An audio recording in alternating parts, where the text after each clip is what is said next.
Get up here.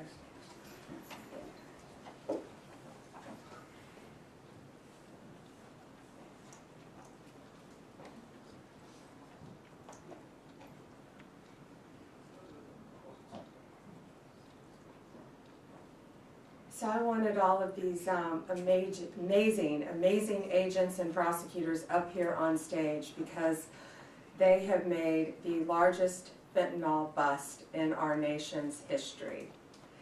And we're very proud to announce today a historic Sinaloa cartel arrest, and it marks the most significant victory in our nation's fight against fentanyl and drug trafficking to date. This multi-agency operation led by DEA with our local, state, tribal, and federal partners targeted one of the largest and most dangerous drug trafficking and foreign terrorist organizations in our country. The DEA seized 11.5 kilos of fentanyl, including an astounding approximately 3 million fentanyl pills, the largest seizure in our nation's history. These are the pills in the bags right there. The main bottom right, the head of this organization, Sinaloa organization, here in the country illegally, 6 of these guys and women here in the country illegally. His name is Alberto Salazar Amaya. He is the leader, and he was living in Salem, Oregon. With him, they got millions of dollars, cash, cars, but the drugs were in Albuquerque, Phoenix, and Utah. That's how insulated these drug dealer cartel leaders make themselves. This was an incredible operation, and that's why I wanted all of you here behind me. It took months and months of work, investigation, leading up to smaller buys, smaller cases, to get this massive amount of drugs and guns off our streets. $5 million approximately in cash, 35 kilos of methamphetamine, 35 kilos of meth. 7.5 kilos of cocaine, 4.5 kilos of heroin, 49 rifles and pistols, all shown in the pictures. And then, of course, the 3 million pills. These pills were stamped as oxycodone. Let that sink in. 3 million pills going on our streets. 3 million pills, the streets of our country, laced with fentanyl, labeled as oxycodone. And they were in all different strengths of fentanyl within them.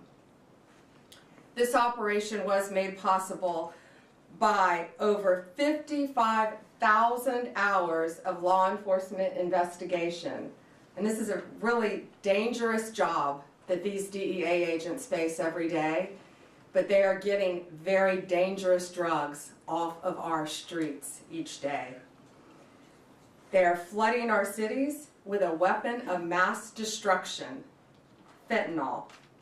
And when we catch you, like all of these individuals, if convicted, we will put you behind bars, there will be no negotiating, and we will lock you up for as long as humanly possible. We will not negotiate with those who are killing our family members, including brothers, sisters, daughters, sons, parents, friends. Everyone in this room, I guarantee you, knows someone who has been afflicted with drug addiction, and many who have known someone who has lost a loved one because of this trash on our streets. The precursors are made in China. It was sent to Mexico and came right in our country. And again, 6 of these individuals were here illegally. That won't shock you. And we're running a massive, massive drug operation. This kind of success doesn't happen without extraordinary leadership. And I want to personally thank my friend, DEA Principal Deputy Administrator Rob Murphy, DEA El Paso Division Chief, Agent in Charge, Omar Ariella. I'm killing your name, Omar. Omar, okay. And U.S. Attorney, where's Ryan? Ryan Ellison. I also want to thank again the brave men and women of law enforcement. Last week I joined them at a DEA laboratory, and we went there, and it was truly remarkable what we saw, how quickly these cartels can manufacture and make fentanyl powder and put it into these pills. But people need to know, parents need to know, kids need to know, this fentanyl, this bus, these 3 million pills for oxycodone, they put this in Xanax, they put this in Adderall, they put this in Molly, the date drug or the party drug, something called Molly. They put it in cocaine, and they put it in marijuana. And it is to get you so highly addicted that you can't get off it. 75,000 Americans are dying each year because of fentanyl. 75,000. And that's why this is so important today. You've got to spread the word. If you know anyone who is taking any recreational drugs, they need to be extremely careful, because there is a very high likelihood it could be laced with fentanyl. And that's one of the reasons 75,000 Americans are losing their lives each day. It is the #1 cause of death for individuals between 18 and 34 in our country. More seizures are coming, more arrests are coming. I guarantee you that. And these dealers, these sellers, these street-level sellers better look out, because we will not be negotiating with you. We will bring you to justice, and we will not stop until this poison is off of our streets in our country. It is my honor to introduce my friend with DEA, Rob Murphy. Thank you again. Thank you, Attorney General Bondi. Good afternoon. First off, I'd like to take a second and thank the men and women at DEA, along with our partners, U.S. Marshals, the IRS, obviously the U.S. Attorney's Office, who made this 6-month investigation happen. Without their tenacity, there was many obstacles that they faced throughout this investigation. And let me reiterate what the Attorney General Bondi said so well.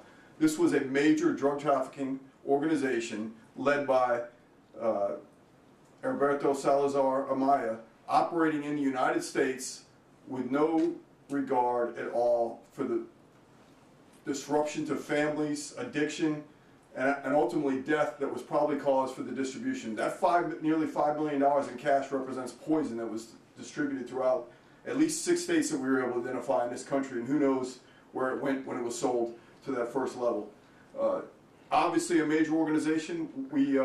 This team was able to infiltrate the organization at every level. We knew how the drugs were being brought into the U.S. We've identified the main players in Mexico who belong to the Sinaloa cartel, who was recently designated by this administration as a foreign terrorist organization.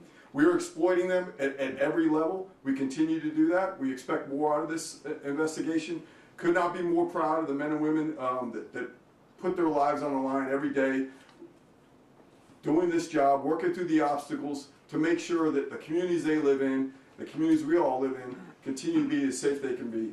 So thank you, Attorney General Bondi, for giving this the attention it needs, and look forward to see what happens in the future. And so with that, I'd like to introduce U.S. Attorney Ryan Ellison.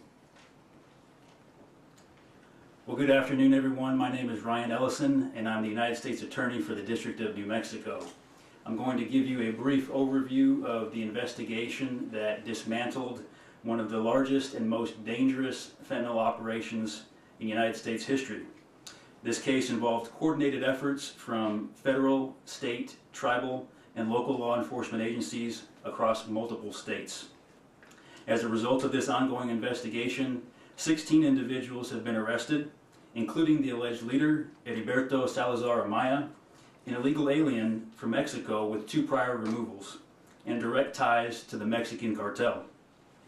In Albuquerque alone, authorities seized staggering quantities of illegal drugs and assets, including over 2.7 million fentanyl pills, 11.5 kilograms of concentrated fentanyl powder, 7 pounds of methamphetamine, multiple kilograms of heroin and cocaine, 41 firearms, to include ghost guns and weapons modified for automatic fire, more than $600,000 in cash, and numerous luxury vehicles. This sophisticated fentanyl and narcotics distribution network spanned New Mexico, Arizona, Nevada, Oregon, and Utah, and was responsible for distributing lethal narcotics throughout the western United States. The sheer scale and potency of this fentanyl is sobering, with enough lethal doses to kill countless Americans. All defendants face serious federal charges related to conspiracy and distribution of fentanyl, along with additional charges for firearms offenses and immigration violations in certain cases. I would like to thank the DEA's El Paso division, primarily the Albuquerque field office, as well as many other DEA field offices across the western United States, our local and federal partners, and the assistant U.S. attorneys that are prosecuting this case. Together we have sent a clear message. We will not tolerate those who profit from poisoning American citizens. The fight continues, but today our communities are safer with these drugs and criminals off the streets. Thank you.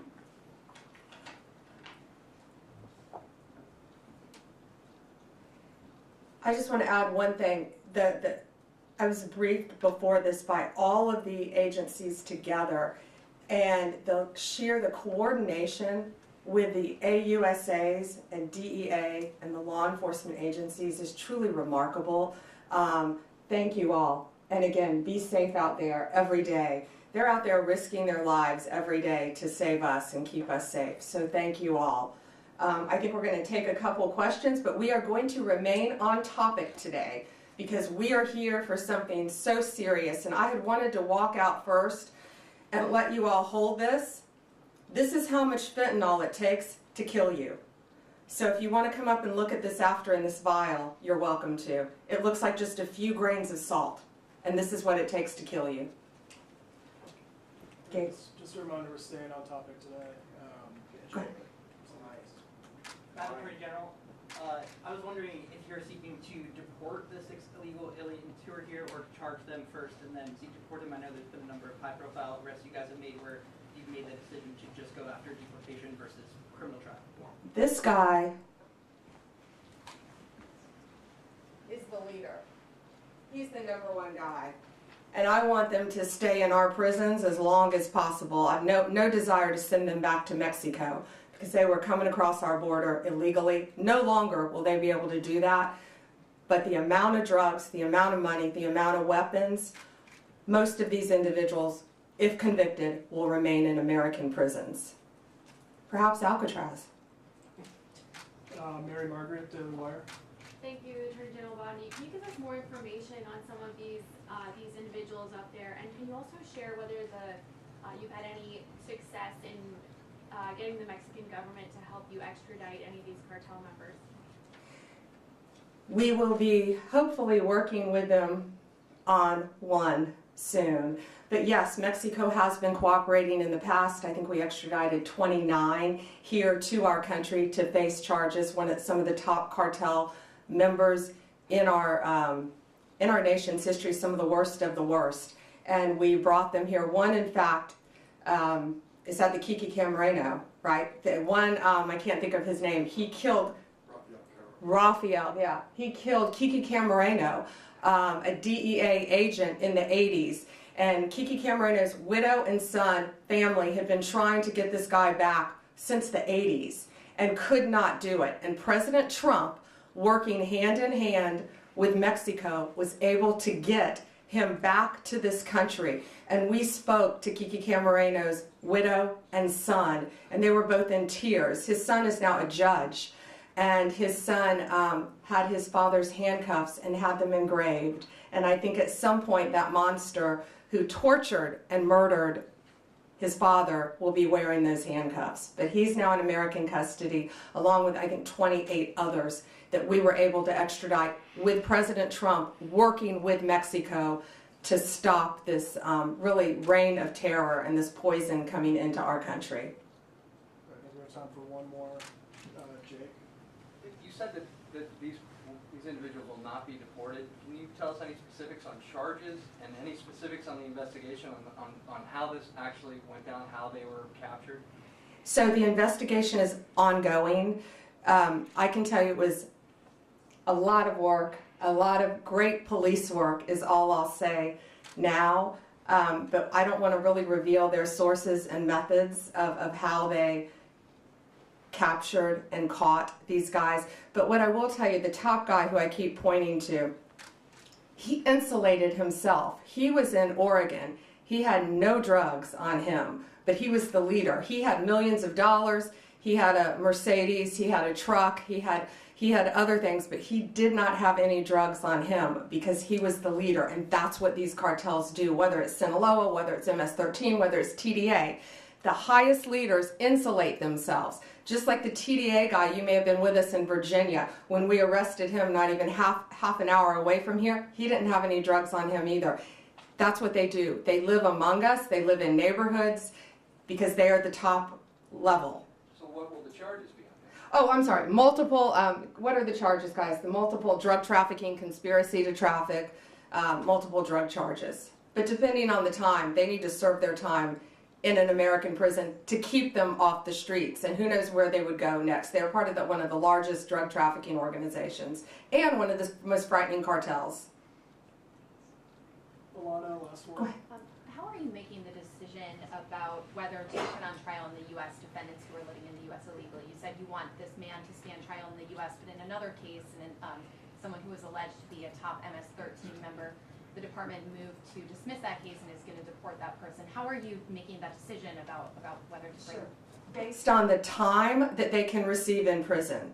These people are all facing substantial charges, maybe that might change down the road, and they all are innocent until proven guilty, if convicted though, they're facing a substantial amount of time in prison. And there's a very big risk, we all know, releasing someone, especially to Mexico. Sending them back to Mexico, who knows? They could attempt to get through our borders, not under Donald Trump, I doubt. But they're also part of a major drug trafficking ring in Mexico. So sending them back to Mexico to continue on with their drug business isn't going to happen under this administration. Thank you guys so much. Thank you all. And if you want to see this, Alana, you may have seen this before, but if you all want to see this, it really puts it in perspective how deadly this stuff is. And that's what I wanted you all to see. Thank you all.